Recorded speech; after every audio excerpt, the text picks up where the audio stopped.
So my last post on the trip was Monday the 15th, which was when the choir all arrived and when we actually got together for the tour. We actually had a few days before the rest of the choir arrived to just acclimate and to be tourists for a little bit, try to get some chill in, especially our practices leading up until we actually went on tour were quite brutal. It was pretty busy. And it wound up being the perfect thing to be able to just spend some time with some chill, be tourists, and not have an agenda. Once the rest of the choir arrived, we were actually then on tour. We actually had a schedule, and we had to be at certain places at a certain time. We had engagements.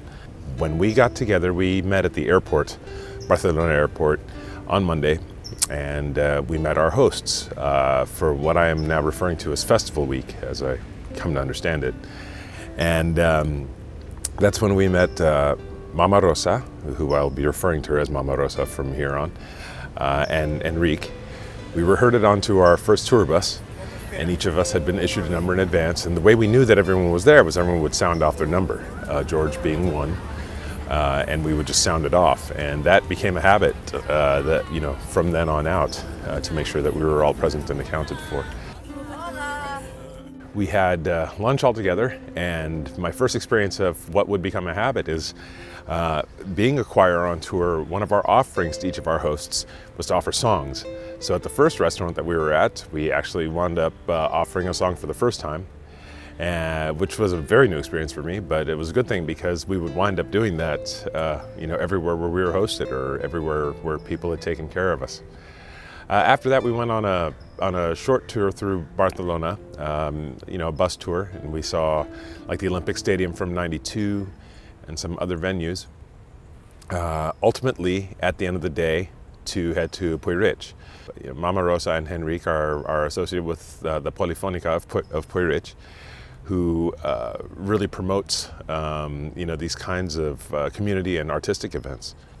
That really gives me pause about how we do or do not treat the arts here in the U.S. in terms of art for its own sake and art for its impact upon people and a community and a culture.